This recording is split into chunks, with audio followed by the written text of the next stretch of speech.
Hello दोस्तों, welcome to our YouTube channel GST Guide. My name is Mayur. I'm an account manager. तो दोस्तों मैं आपको बता दूं कि आपको कर लेनी चाहिए तैयारियां, क्योंकि इन सेक्टर्स में निकलने वाली है कुछ नई नौकरियां। यूँ तो नौकरी की समस्या देश की सबसे बड़ी समस्या और सरकार वादे करने के बाद भी इस दिशा में कोई कदम नहीं उठा रही है। प्राइवेट कंपनियों ने भी भर्तियां बंद कर दी हैं। और दोस्तों कुछ सेक्टर्स में तो छटनी शुरू हो गई है, लेकिन कुछ सेक्टर्स ऐसे भी हैं जहां अच्छी ओपनिंग आ रही है। आइए जानते हैं कि कहां कहां नई नौकरियां मिलने वाली हैं। रिपोर्ट के मुताबिक फाइनेंशियल सर्विस का बहुत सारा काम कैशलेस है। नोटबंदी के बाद से मोबाइल वॉलेट का इस्तेमाल काफ़ी बढ़ा है। बैंक और ब्रोकरेज फर्म अब डिजिटल बैंकिंग और फाइनेंशियल रिसर्च टीम बनाने की प्लानिंग कर रहे हैं। इन दोनों सेक्टर्स में रोजगार को बढ़ावा मिलेगा। इसमें जॉब ग्रोथ 10.57% है।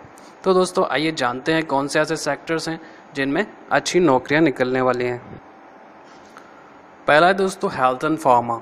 हेल्थ और फार्मा सेक्टर में रोजगार का प्रतिशत पिछले साल अक्टूबर से लेकर इस साल अप्रैल के बीच बढ़ा है।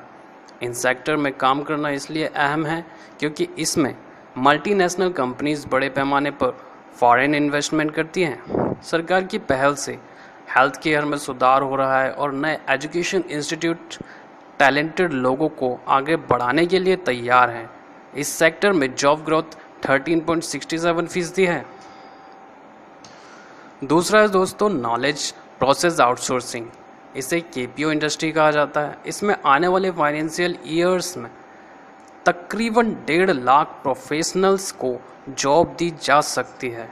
डेटा एनालिटिक्स के हमेशा बनी रहने वाली डिमांड के अलावा डेटा साइंटिस्ट की पोस्ट की भी दरकार बनी है।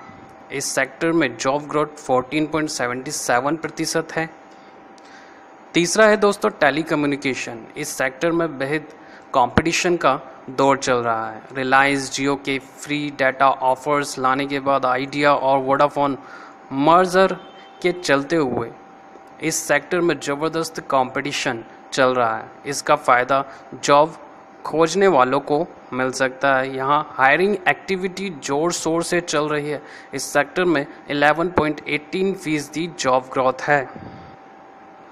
और दोस्तों चौथा है e commerce and technology startups. 2016 में आए नए मोड़ के बाद अब ई कॉमर्स और टेक्नोलॉजी स्टार्टअप सेक्टर में ग्रोथ की भरपूर संभावना है। इस सेक्टर में नौकरियों के पद तैयार किए जा रहे हैं और हायरिंग शुरू हो चुकी है। नोटबंदी के बाद और जीएसटी की शुरुआत के बीच इस सेक्टर में टैलेंटेड कर्मचारियों की डिमांड बढ़ चुकी है। पांचवा है दोस्तों मीडिया एंड इंटरटेनमेंट। ये ऐसा सेक्टर है जिसमें मल्टीप्लेक्स का विस्तार, कैपिटल इन्वेस्टमेंट और बहुत सारे जॉब्स क्रिएट किए जाने की भरपूर संभावना है। अब तो सरकार भी देर तक सिनेमा हॉल को खोले रखने के पक्ष में है, जिसके चलते इस सेक्टर में नौकरियां बढ़ना ही है। एंड अगला है दोस्तों रिटेल। डी मार्ट और अन्य रिटेलर्स की सक्सेसफुल ऑफरिंग के बाद अब मार्केट में बने कंपटीशन के चलते टैलेंटेड कर्मचारियों की डिमांड पैदा हुई है। जीएसटी के लागू होने के बाद इस सेक्टर में विकास होने की भरपूर संभावना है। इसके चलते नए जॉब क्रिएट किए जाएंगे जिसका फ़ायदा मिलना तय है। और लास्ट में इंफॉर्मेशन टेक्नोलॉजी। लंबे समय से आईटी सेक्टर में मंदी का दौर चल रहा है।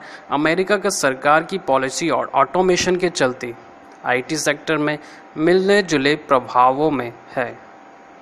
अब अधिक से अधिक आईटी कंपनियां अपने वर्कफोर्स को बढ़ाने के लिए इंफोसिस की तर्ज पर काम कर रही है और टेक स्टार्टअप के लिए नए टैलेंट का डिमांड कुछ समय के लिए थम गया है, लेकिन अभी इसमें जॉब ग्रोथ 10.25% है।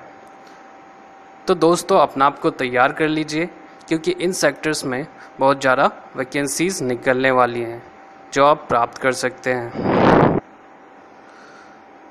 थैंक यू दोस्तों, and subscribe our YouTube channel GST guide for GST news and GST guidance.